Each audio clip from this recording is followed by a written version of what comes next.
In this class, we will be discussing about different types of singularities that you have already you are familiar with. But we will be classifying the singularities in different categories, and let us try to emphasize on these particular issues.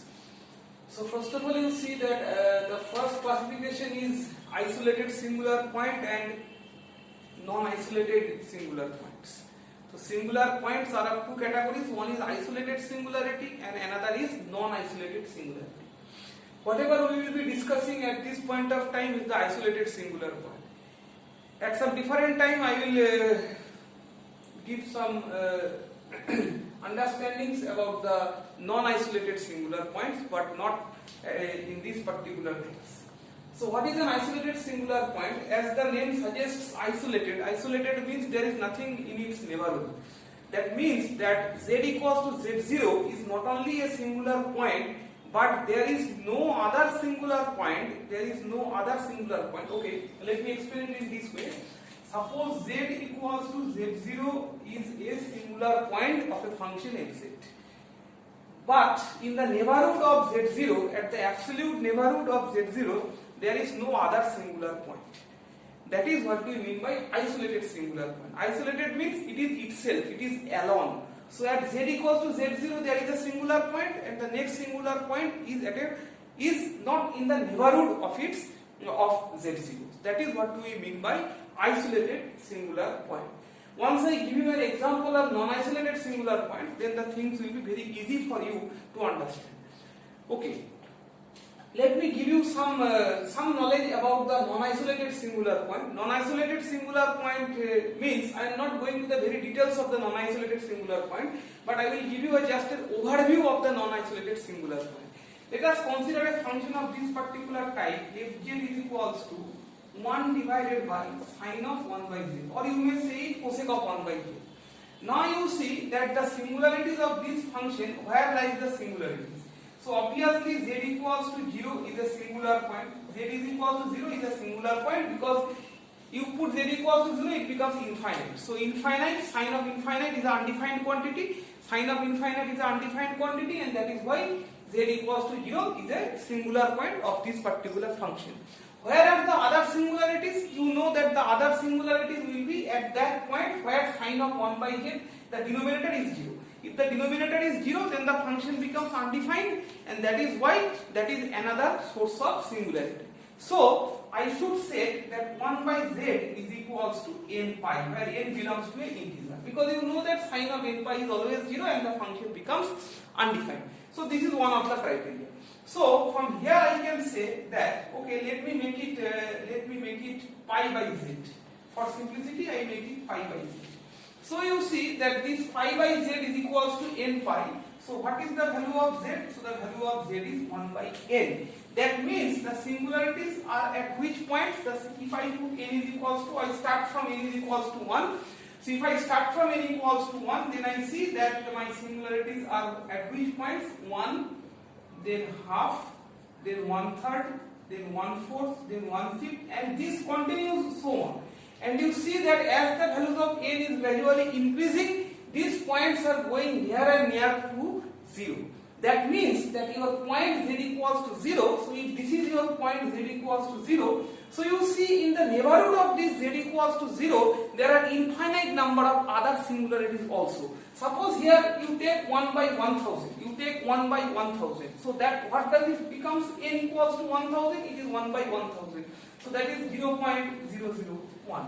So this is a particular singularity. So you see that this is z equals to 0, and you understand that value will be 0.001. If you put 10,000, the next singularity will be at 0.001. If you put something else, the value will be go on diminishing and diminishing. So that particularly implies that z equals to 0 is no more isolated.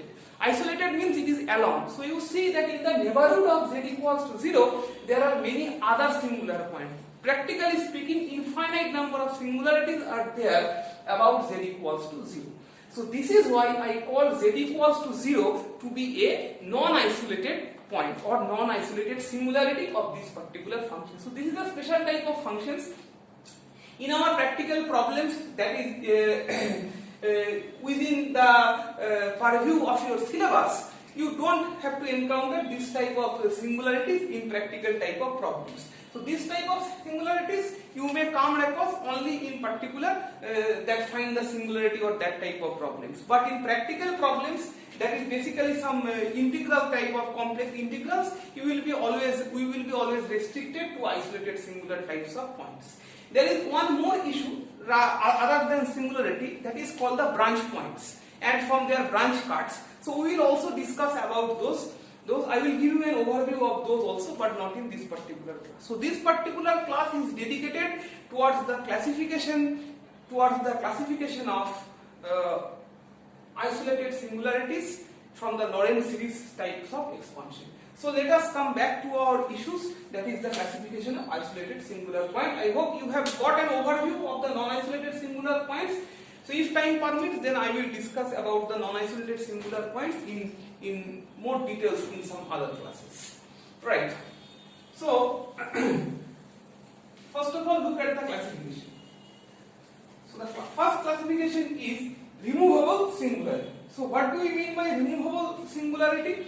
So removable singularity, as the name suggests, that there is a singularity, it appears that there is a singularity, but that particular singularity can be removed somehow. So let us come to that issue. So removable singularity. So let me write the definition of removable singularity. So the removable singularity, the definition is all coefficients B. B means this B from the Lorentz series expansion. I have already written the Lorentz series expansion over here. All coefficients B are 0, so that all coefficients B are 0, so that the function is equal to an analytic function. So you see that it looks like an analytic function.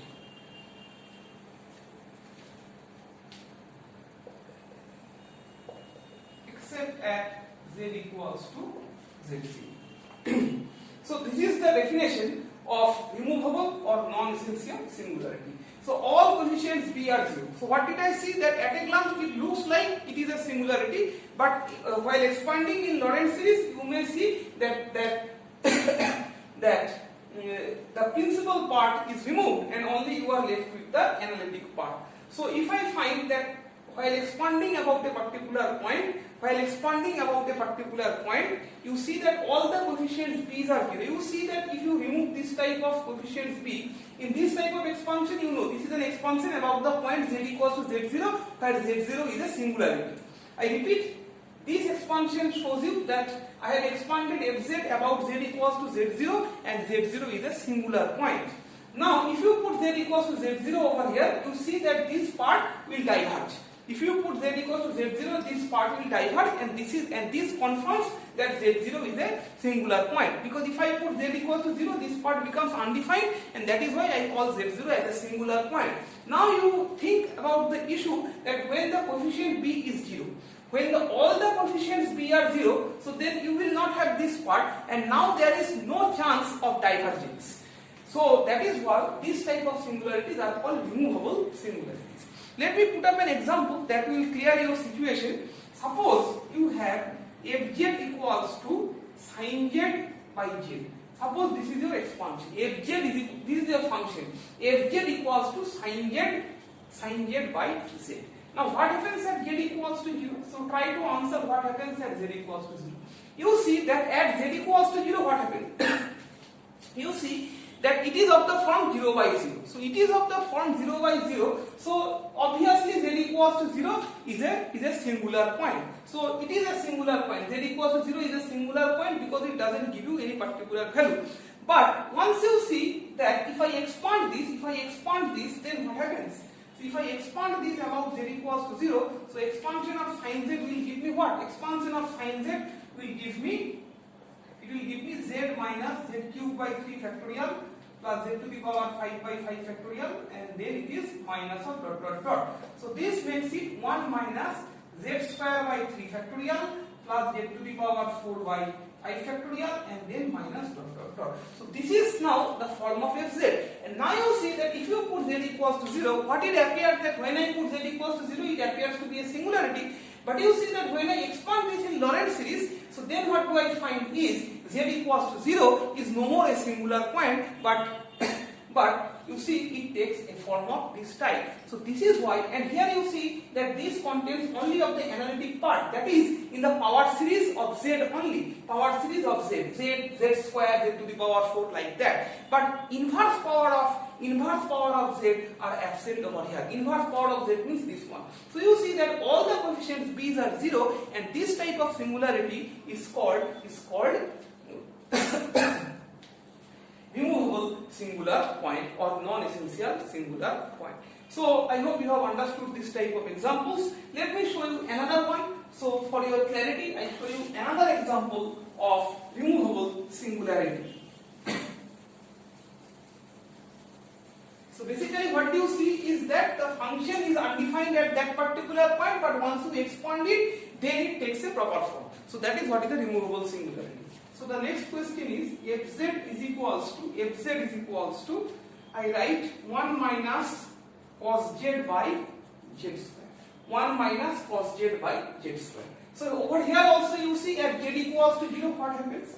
At z equals to 0 you see that cos of 0 is 1. So this is 0 and this is also 0. This is again of the form 0 by 0. These are of limiting forms. So removable singularities are generally of the form of limiting forms. So whatever I can write over here is okay. Let us expand in cosine series. So it is 1 by z square. 1 minus expand cosine series.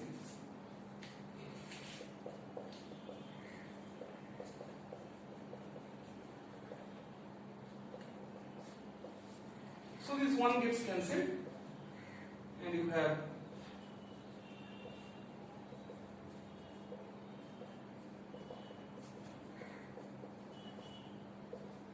so what does it give you? So it gives you 1 by 2 factorial plus z square by 4 factorial and plus factorial. So once again you see that this expansion consists of only this analytic part, the principal part is absent. So this again means that b's, the coefficient of b's are all 0, only the coefficient of a are present. So this is again that is z equals to 0 is proved to be a removable singular point, because you have only the analytic part but not the principal part. Now a very basic question, more precisely a confusion arises that is z equals to 0 is a singular point or it is an analytic point. As I have said in my previous class that if the second part in the Lorentz series expansion is absent, if the second part in the Lorentz series expansion is absent, then it reduces to the Taylor series expansion. That is what we have discussed in the last class. And once it reduces to the Taylor series expansion, that means that z equals to z0 is an analytic point, because Taylor series is about an analytic point. So now the basic confusion that arises in one's mind reading this for the first time is that whether z equals to z0, that is in this particular example or in my previous example, z equals to 0, is it an analytic point? Because you see that in the final expansion, expansion, you don't find any term in the inverse power of z. So this makes a confusion that this must be an analytic point. However, if you look at the function at the very beginning, it doesn't look to be analytic because it is of the form 0 by 0. The function is not properly defined. So obviously, the answer to your confusion is that yes, z equals to 0 is a singular point. It is not an analytic point. Although the final expansion consists of only the analytic part, but looking at the very first expression, it is of the form 0 by 0, so it is not of the form of analytic. So z equals to z0 is not an analytic point. It is definitely a singular point being of the form 0 by 0, although the second part that is the coefficient of b's are absent. So why does it so happen is that you remember your complete definition of an analytic function. So the complete definition of an analytic function is that if a function is said to be analytic at a particular point z equals to z0 if it is derivable at that particular point. So if it is derivable at that particular point, now derivable at a particular point means the function must be continuous at that particular point, because derivable, a function is derivable at a point only when it is continuous at that particular point. So if I call z equals to z0 is an analytic point, that means it is derivable, that means it is continuous at that particular point. But in the last two examples that I have shown you, the basic principle of continuity is violated. That is, the function is not continuous at z equals to z0, and as the function is not continuous at z equals to z0, so definitely z equals to z0 is a analytic, z equals to z0 is a non-analytic, or it is a singular point. I repeat that in the last two examples, z equals to z0, the function is not continuous, and not continuous means it is singular, that is, it is analytic, non-analytic at that particular point. So I put up the definition in some other way, so I write it in other words. This is another definition of removable singular point to avoid the confusion between removable singular point and the analytic point. So you please go through it and develop a proper concept to distinguish between analytic point and removable singular point. Both analytic point and singular point have the same characteristic, that they do not have the principal part in the Lorentz series. I repeat that both analytic point and removable singular point have the same condition, that they do not have the principal part in the Lorentz series expansion. But there is a basic difference between them is at z equals to z0, if fz is continuous, fz must be continuous, then only I can say it is to be derivable, and if it is derivable, then it will be analytic. But for removable singular points, although the principal part is absent, but at z equals to z0, the function is not continuous. So I put up the definition in this particular way, that in other words, z equals to a is a removable singular point. This is removable singular point if you see that limit z tends to a fz, limit z tends to a fz exists. This is exists, but not equals to, this limit is not equals to f of a. And you remember that the basic condition for a function to be continuous at a point is that limit z tends to a fz must be equals to f of a and independent of the direction of approach. But over here you see that limit z tends to a fz is not equals to f of a. So although the function exists, although the limit exists, but it is not equals to f of a. Okay. We are using z0, so let me put it z0. So this is f of z0. So this is the definition. This is the definition of a removable point, and this helps you to distinguish between removable point and the analytic, removable singular point and the analytic point. If z0 is an analytic point, so you see that the Lorentz series expansion for both analytic point and removable singular point is alike. They contain only the analytic part, they do not contain the principal part. But if a function is analytic, then it must be continuous at z equals to z0, that is, this will be replaced by equal sign. But if a point is removable singular point, then it will follow this type of criteria. So obviously you see in my first example, sin z by z equals to 0. So limit z tends to 0, sin z by z exists. Yeah, it is 1. But f of it is not equals to f of z0. That is sin 0 by 0. That is is of the limiting form. It is not properly defined. So this is what is the difference between analytic point and the removable singular point. Okay. Now let us come to the next discussion. Now let us come to the next discussion of essential singularity or non-removable singularity. So as the name suggests, non-removable, so this singularity will be present in the Lorentz series expansion. So for essential singularity or non-removable singularity, it is defined as, so you see that this principal part in the Lorentz series expansion consists of infinite number of terms. If so happens that the Lorentz series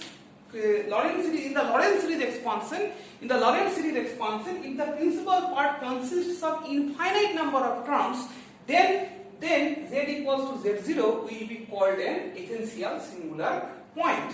That is, I don't write the complete definition, you may find it in a standard textbook. So the basic definition is the principal part, PP, principal part of LS means Lorentz series. The principal part of Lorentz series is an infinite series. So the principal part of Lorentz series is an infinite series. So then I will call z equals to z0 to be a essential or non-removable singularity. So now let me show you an example of this particular quality, of this particular criteria.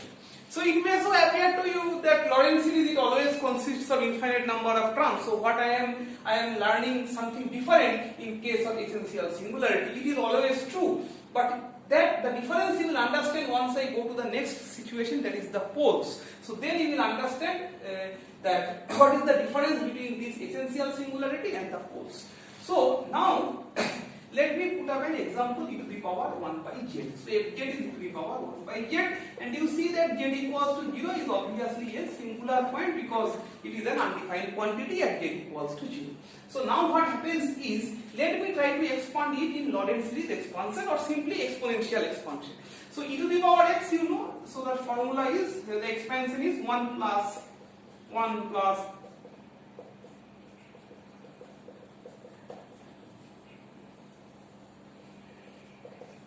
and you see that this goes on. So this goes on with infinite number of terms within it. So that is why you see that if you put z equals to 0, the function diverges. So obviously it is a singular point, and since the principal part consists of infinite number of terms, so that is why I call it, since the principal part consists of infinite number of terms, so that is why I call z equals to 0 to be an essential singular point. And you should note that this doesn't consist of the analytic part, this particular function.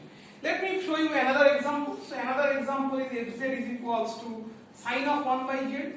So at z equals to 0, what happens? So if you expand it once again, then what will you have? It is 1 by z minus 1 by z cube 3 factorial plus 1 by z to the power 5 factorial, and this goes on. So you see that once again this sine of 1 by z has infinite number of terms in its expansion about z equals to 0. So sine of 1 by z is also so z equals to 0 for sine of 1 by z is again an essential singular point or non-removable singular point.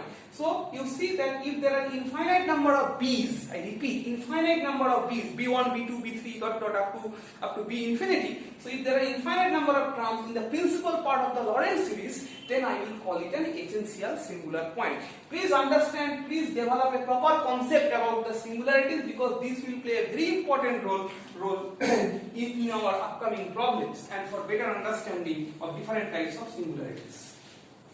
So the next and the most important, this is the most important type of singularities that you will encounter in physical problems, because you see that ultimately our goal is to apply these knowledges in some physical problems.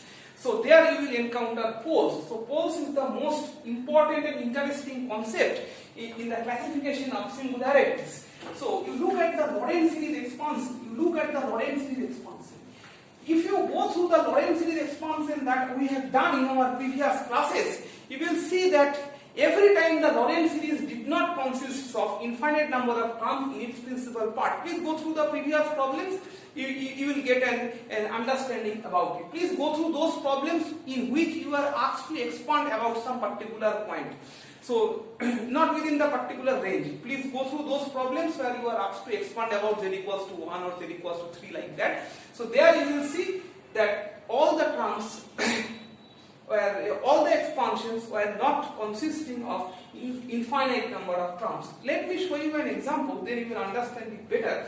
Okay, or from here, the principal part, if I expand it, suppose the principal part consists of n number of terms. It is b1 divided by z minus z0 plus b2 divided by z minus z0 square plus dot dot, and suppose the last term is bm divided by z minus z0 to the power m, and there is no more terms. So you see that there are now finite number of terms. How many terms are there? You have m number of terms, 1, 2, 3 up to m number of terms. So then I will call this a pole. Obviously at z equals to z0 the function will diverge, so that is why this is a singularity. But you see that this is not a removable singularity. Why not removable singularity? Because it consists of b. Removable singularity will consist of only the analytic part, it will not consist of b. So this is not a removable singularity. This is not an essential singularity, because essential singularity will consist of infinite number of terms in b. But here you see there is finite number of terms in b. So if there are finite number of terms in b, that is in the principal part of the Lorentz series, then I will call z equals to z0 to be a pole, and if the last term is with bm, so then this is a pole of order m, as I have written, of different orders. So here I will call z equals to z0 is a pole, so is a pole of order m. So you see that z equals to z0 is a pole of order m over here. So this is what is the idea of a pole. Now let us recall a few problems that we have solved in our previous classes. So fz equals to some z divided by z minus 1, z minus 2. Many of them are solved in this class, and many of these were given to you as problem sheets. So you have gone through it. So here you see what are the poles over here. So that you definitely understand that the poles are at z equals to 1 and z equals to 2. And you also see that while solving this type of problem, I used to call them singularity and sometimes I used to call them poles. So now you understand that while you call poles, you should be confident enough that it is really a pole but not removable or essential singularity. So that is why singularities can be poles also, but following particular criteria. All singularities are not poles. I repeat, all singularities are not poles. And so here you see that there are singularities at the point z equals to 1 and singularity at the point z equals to 2. So there is singularity at z equals to 1 and z equals to 2. I put another example, if z equals to z divided by z minus 1 whole square. There is also a pole at z equals to 1. So here you have poles at z equals to 1, 2, and here you have pole at z equals to 1. Now in many situations, not all, in most of the situations you will see that the order of the pole, now the question is how to understand the order of the pole. So the best answer is you expand this in Lorentz series.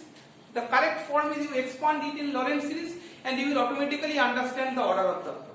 So that is one of the cases. So you just expand it in Lorentz series and you will understand. You expand it in Lorentz series and you will understand that what is the order of the pole over here. So this is one of the basic criteria to understand the order of the pole. If this term survives, up to this term survives, then you will call it a second order pole, like that, and so on. So now looking at this function at a glance, in most of the problems, 90% of the problems, if there is a square over here, so then it is called pole at z equals to 1 of order 2. So in these particular cases, the powers are 1, so that is why you can call them pole of order 1. Pole of order 1, we call it simple pole. So try to get accustomed with this nomenclature, because this will be used in our next discussions. So once I call simple pole, that means it is a pole of order 1 only. So that is what is a simple pole. So this is a pole of order 2. So I have said that looking at the powers of this type of terms in the denominator, z equals to 1, the function is undefined, so definitely it is a pole, and as it is squared over here, So as it is squared over here, so I can call it a pole of second order. These are to the power of 1, so this I can call pole of order 1 or simple pole. Cubic, then I will call it pole of order 3. But this technique doesn't hold always. In most of the problems this will hold, but it will not hold always. So under that circumstances, how to identify the order of the pole? Because identification of the order of pole is very important in solving some particular type of problems. So I will make you understand. So for the time being, you understand that looking at the powers, you can say that this is the pole of order 1, this is the pole of order 2, and so on. But to get a proper idea about the order of the pole, what do you need to do? You need to make a Lorentz series expansion. So now you see that I summarize about the different types of singularities. Removable singularities, the principal part in the Lorentz series is 0. That is, there is no principal part in the Lorentz series. B1, B2, B3, all B's are 0. Essential singularity, in essential singularity you see that in the principal part there are infinite number of terms, up to infinity, B1, B2, B3, up to infinity. So that is what is a criteria of Z equals to Z0 to be a essential singularity. And in case of poles, which is the most interesting and important issue in our particular discussion to solve different physical problems, is that in the principal part of Lorentz series expansion there are finite number of terms, that is B1. So if you see that only B1 is present in the principal part of the expansion, then I will call it a simple pole. If two terms are present, I will call it pole of order 2. And if m number of terms are present, that is all higher order terms, that is Bm plus 1 is 0. So I should be specific over here. So this is up to Bm like that, and then I should write over here that Bm plus 1, Bm plus 2, they all go to 0. So then I will call, that is the order of the highest term, then I will call it to be a pole of order n. So now let us come across some realistic examples. Let us come across some realistic examples to understand that what type of singularities belong to a particular function at a particular point. So now I move on to the examples of different types. So I put up the problem over here.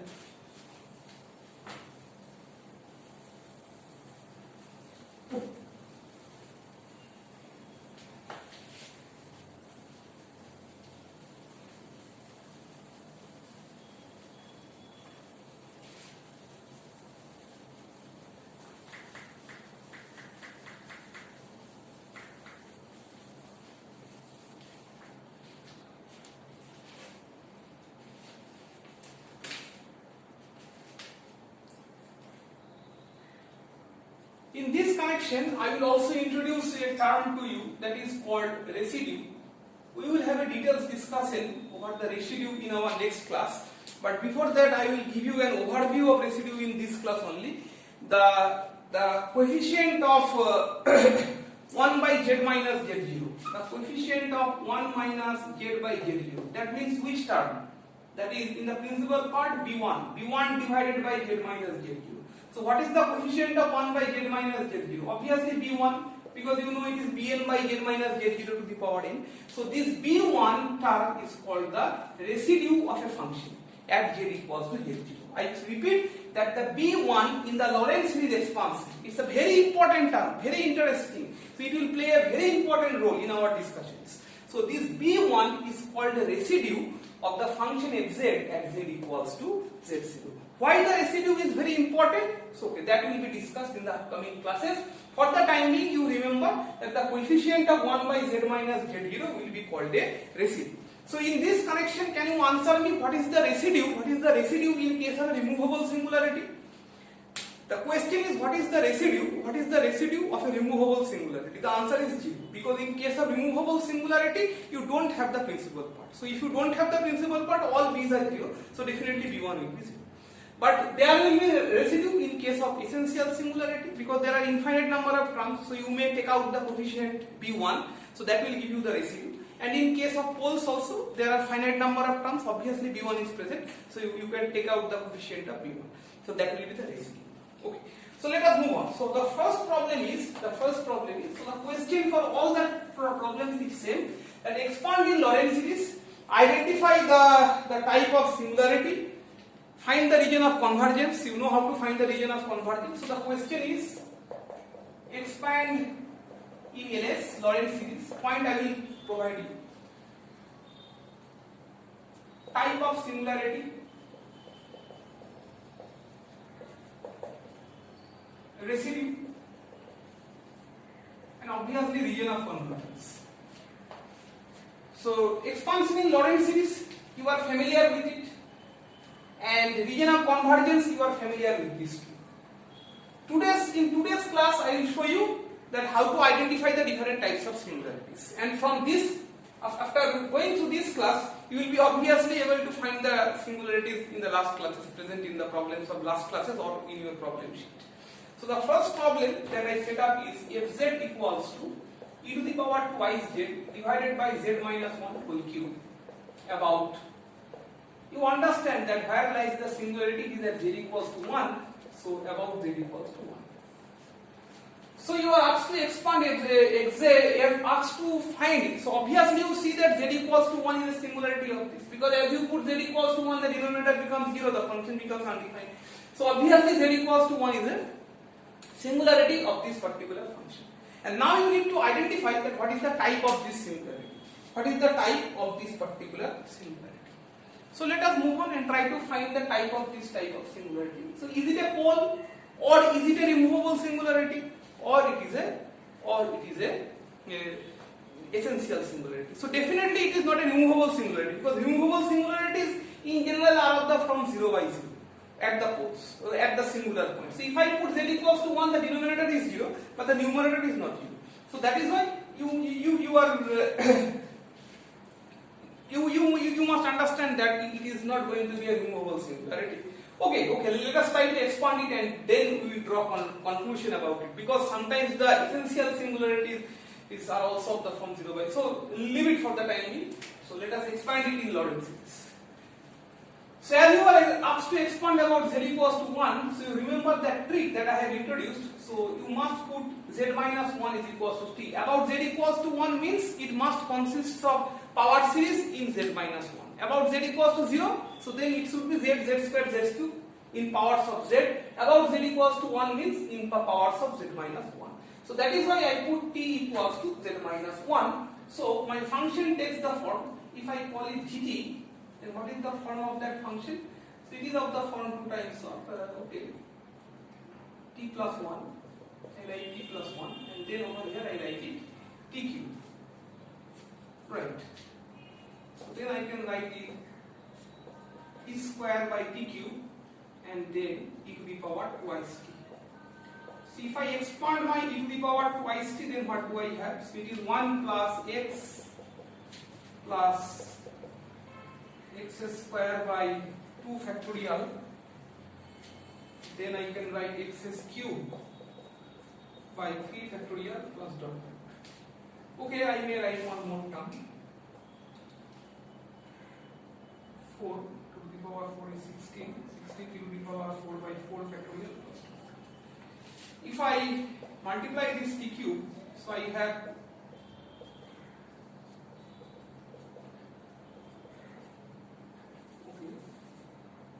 I write 4 by 2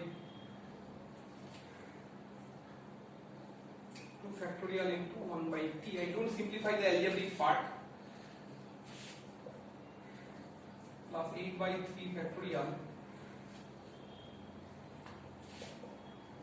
plus 16 by 4 factorial into t plus dot dot. Now look at this expansion and try to understand that what form did it take. So if you see, then you will find that this part is nothing but the principal part of the Lorentz series expansion, because you see that it is in the inverse power of t. It is in the inverse power of t. If you want to get back your fz, then you must say t square.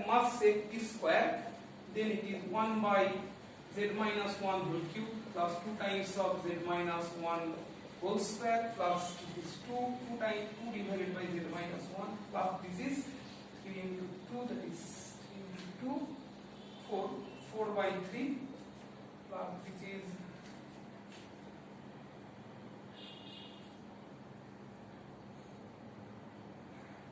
by 3 t plus,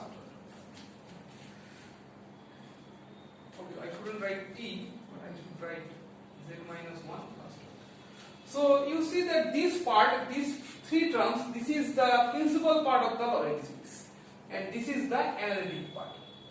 This is z minus 1 to the power of 0, z minus 1 to the power of 1, z minus 1 square, z minus 1 cube, and so on. So this is nothing but the analytic part. So here starts the analytic part. Try to follow it. This is in the power of z minus 1. Z minus 1 to the power of 0, z minus 1 to the power of 1, square, cube, so on. This is the analytic part.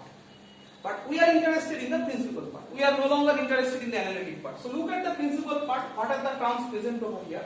So this is b1 divided by z minus z0, b2 divided by z minus z0 square, b3 divided by z minus z0 cube, and so on. That is what we have done just now. So now if you compare with it, so now can you answer what is the order of the pole? How many terms are present over here? b1, b2, b3 up to the cubic terms. So obviously z equals to 1 is a, so what is your answer? Z equals to 1 is a pole. So obviously it is a pole. Why it is a pole? Because there are finite number of terms in the Lorentz series expansion. Finite number of terms, 3 terms. So z equals to 1 is a pole of order. So expansion is done, type of singularity is done. And what is the region of convergence? Okay, region of convergence, I am not interested in the region of convergence in today's class. However, you should understand that you must mention the region of convergence. That's what I have mentioned in the last class. So I hope that you understand about the region of convergence. So I didn't mention about it. But okay, in this particular problem, the region of convergence is 0, mod z is z minus 1 less than infinity. So this is the region of convergence. Because you understand that z equals to 1 in the complex plane, z equals to 1. So this is z equals to 1, and okay, so if you take this as the center, okay, z equals to 1 is the center, then what can be the radius of the circle that you draw? So obviously the radius of the circle, so you must start from, so the region of convergence, okay, so this circle can be of infinite radius, so the radius can be as big as it can be, but the region should exclude which point? It should exclude this 0 point. This should be excluded. Why? Because here you have a singularity.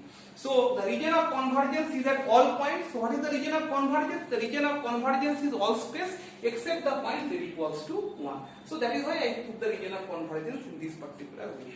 So you understand about the region of convergence. So I have expanded in Lorentz series. I have shown the region of convergence. The type of singularity in this case is obviously a pole of order 3. And if I ask you about the residue, so then also you should be able to answer it. As you know that the residue is nothing but the coefficient of 1 by z minus z0. So obviously in this case the residue is 2 into e square. So the residue is, so the residue of this problem is 2 into e square. So this is the residue. So this is all about this problem, and if you get a problem of this type at the exam, I hope you can solve it very easily. But rather than from examination point of view, this particular knowledge will be particularly important when you are going to solve some other types of problems, that is to find the residue or to find the complex integrals, that I will be showing you in my upcoming discussions. Okay, next problem. I will show you problems of different types, at least one from each type of singularities. Okay, I move on to the next one.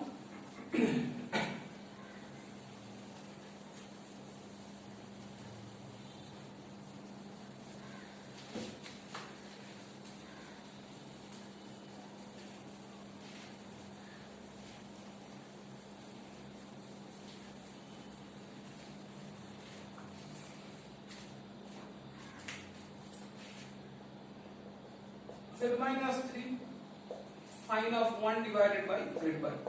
So this is your function. So obviously you understand where is the singularity at z equals to minus 2. It is mentioned over here about z equals to minus 2. So expand in Lorentz series and identify the type of singularity, then find the residue. When you are expanding about z equals to minus 2. So because minus 2 is the point of singularity, because you put minus 2, it is sine of some infinite, and that is obviously it is a singular point. Right. In this connection introduction, I would also like to mention you that infinity is also a singular point, because if you put z equals to infinity, so then the numerator becomes undefined. So infinity is always a singular point. So this is very general, infinity to be a singular point in types of this, in functions of this type. So we don't discuss about it. It is basically it is also a singular point. Okay, we are interested about z equals to -2. So what to do? So the first step, the trick is very simple. You take z plus 2 equals to t. So that is why you may write fz will become now gt. So this will be, okay. So it will be t minus 5 I hope, yeah. And then this will be sine of 1 by t. Let us put t minus 5 as it is and expand this one. So this is x minus x cubed by 3 factorial plus x to the power 5 by 5 factorial minus dot dot. And now if I multiply all of this together, so then what will happen? So if I try to multiply this,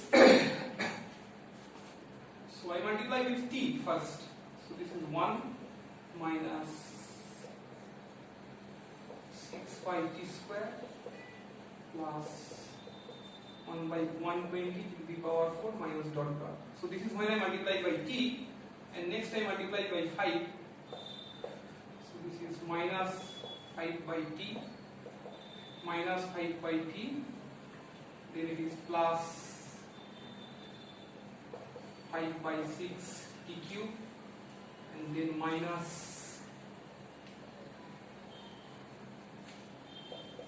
1 by 24 to the power 5 plus dot dot dot. So this will be the result. So now if I try to simplify it, you will find that 1 minus 5 by t minus 1 by 6 t square plus 5 by 6 t cube plus 1 by 120 to the power 4, and this goes on. So now you see that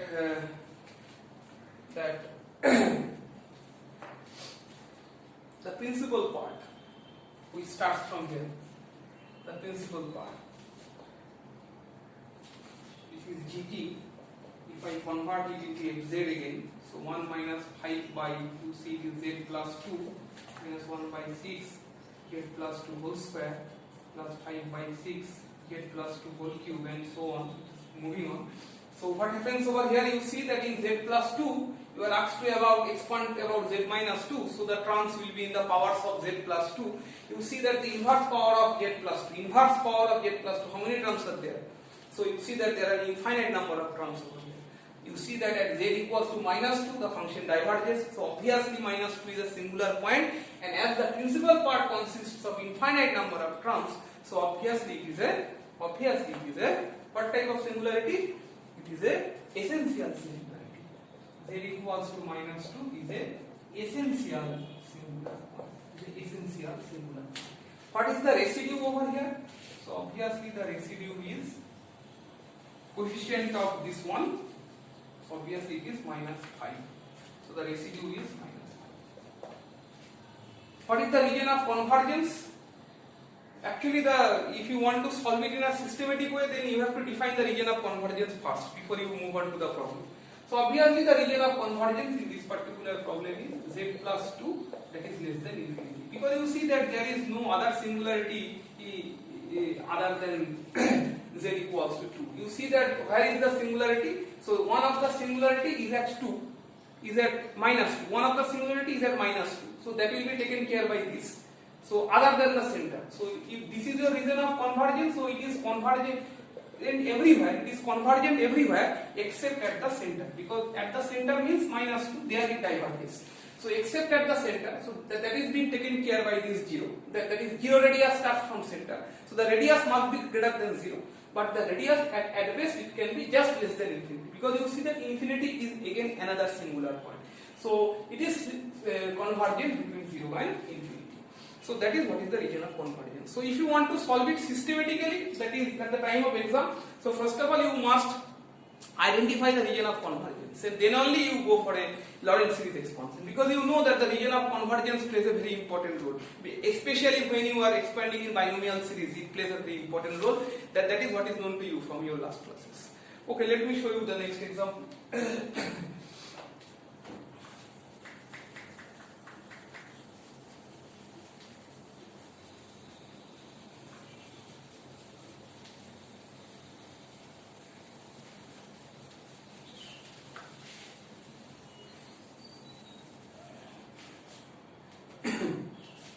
Z minus sin Z divided by Z cube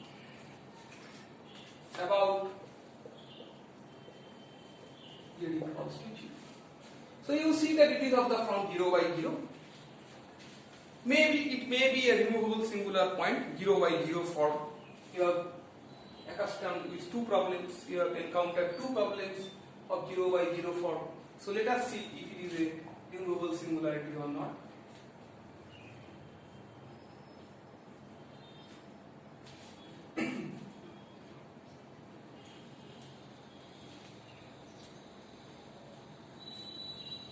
Z equals to 0 means I don't need to assume any t over here. So I just start to expand it properly. So expand, I take away 1 by Z cube, Z minus, sin Z is Z minus Z cube by 3 factorial plus Z to the power 5 by 5 factorial minus dot dot dot. So Z gets cancelled over here. Z gets cancelled, and whatever you have is 1 by Z cube by 3 factorial. Okay, this will be plus, this will be minus, Z to the power 5 by 5 factorial minus plus. So you see that it is 1 by 3 factorial minus Z square by 5 factorial plus. So if this is Z square, then the next term will be Z to the power, you understand, then this term will be Z to the power 7 by 7 factorial. So this term will be definitely Z to the power 5 by 7 factorial.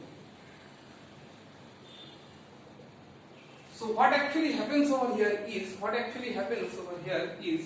that this is the analytic part, everything is analytic part over here. This is of the order of Z to the power 0, right? Z to the power 0, then Z square, then Z to the power,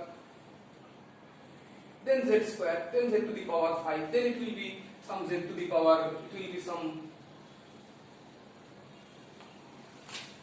Did I make any mistake over here? I hope, yeah, Z to the power 4, right? So Z to the power 0, then Z square, then Z to the power 4, then Z to the power 6, and so on. So you are having only the analytic term. Right, you are having only the analytic term, that is the power series expansion of Z, not 1 by Z. So you see that there is no term in the principal part. Principal part is basically 1 by Z, 1 by Z square, 1 by Z cube. So you don't find any principal part. So that is all the coefficient of B's are 0. So definitely you can say that therefore you have to write it, right? You have to write it as there is no terms in the principal part of the Lorentz series. As there is no terms in the principal part of the Lorentz series, so obviously Z equals to 0 is a removable singular point. So you must write it. Don't write it at the time of exam. Don't write it Z equals to 0 is a regular singular point. But you should mention the cause that there is no terms in the principal part. That is B's are 0, and that is why you call it a removable singular point. Since there is no terms in the principal part, so definitely the residue will also be 0. This is the universal result, that removable singular point, at a removable singular point, obviously the residue will be 0. So residue is 0 over here. Okay? Okay, let me discuss. So you see that I have discussed problems on all of the three different types of isolated singular points. I discuss one more.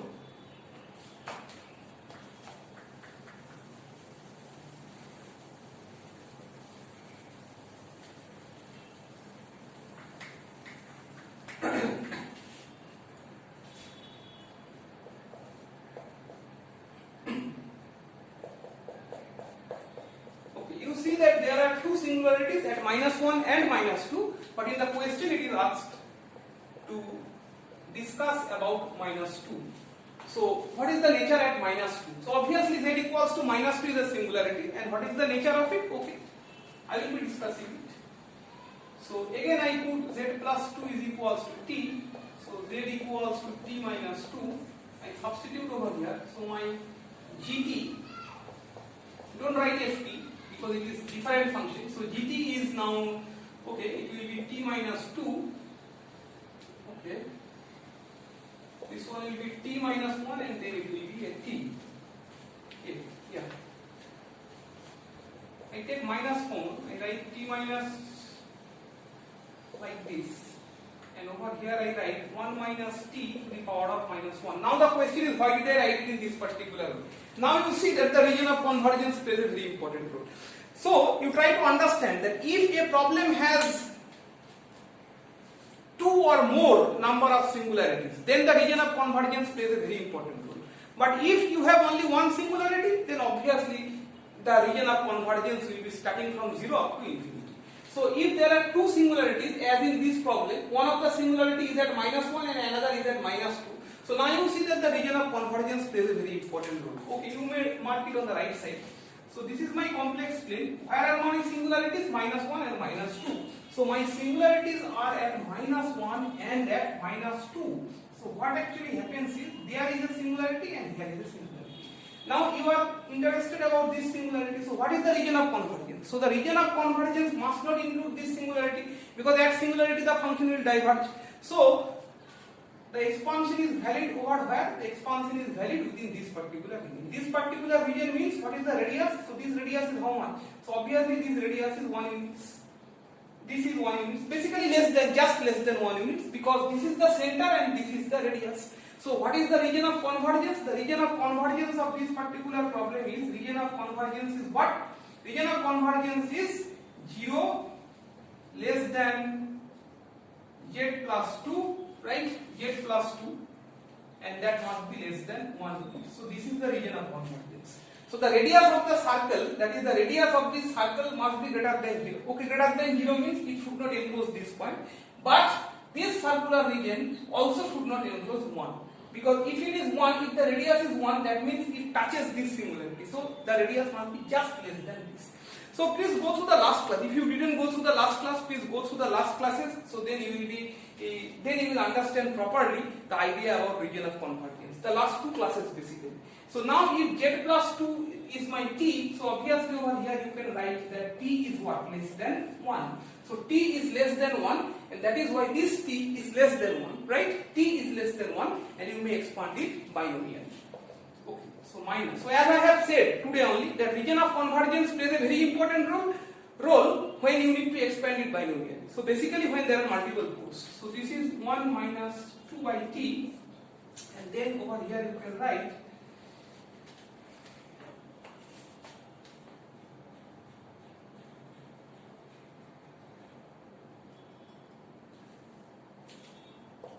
plus x square plus x cube plus dot.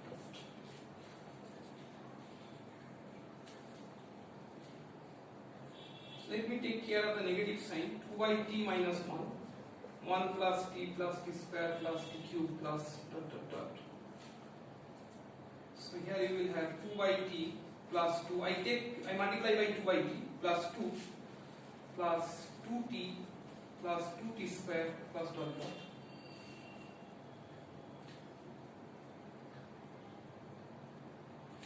And then I can write, I multiply by minus 1. So it is minus 1 minus t square minus t cube and so on. So now if I start simplifying this, then you will see that this 2 by t is along 2 and minus 1 makes it 1. And then you see this will be t, 2t minus t is t, 2t square minus t square is t square, and so on. Or I can write it as, if I get back my previous form, that is fz. So if I write it in the form fz, then I should write z plus 2 plus 1 plus z plus 2 plus z plus 2 whole square, and so on. So again you see, so this is nothing but the analytic part. So I am not interested in the analytic part, that is the power series expansion of z plus 2, z plus 2, z plus 2 square, z plus 2 cube, like that. While I am rather interested in the principal part, that is 1 by z plus 2, 1 by z plus 2 square, and so on. But here you see that you have only one term. In the principal part you have only one term. Principal part you have only one term. So definitely it is a finite number of terms, only one. Finite number of terms. So obviously z equals to minus 2 is a what? Simple. Because there is only one term. If there is only one term in the inverse power, so of z, then I call it a simple pole. So z minus 2 is a simple pole. And what is the residue? Residue is 2. Residue is nothing but the coefficient of 1 by z plus 2 or b1, whatever you like to say. So that is why the residue is 2 over here. So this is all about this particular problem. And you see that I have shown you problems of different types, on different types, numerable singularity, essential singularity, and the poles. I have shown you two different problems. One is simple pole and another with, I don't remember exactly, pole of some order. So all the different types of problem has been shown to you. I just put up a small problem as your task. So you may just try it yourself. It is 1 by z square z minus 3 whole square about z equals to 3. You may try both, about z equals to 0 and about z equals to 3, because you see that there are two singularities. One is at z equals to 0 and another is at z equals to 3. So you may try both the singularities, and you have to do it two times. Once you have to expand about z equals to 0, once you have to expand about z equals to 3. So please try this type of examples and you try to identify the poles and singularities. Try to identify the poles, singularities, basically the types of singularities and the residue at the two different points. I have the answer for z equals to 3 with me, because this was the problem given in the book from where I have collected it. So the residue is minus 2 by 27, and obviously it is a pole of order 2.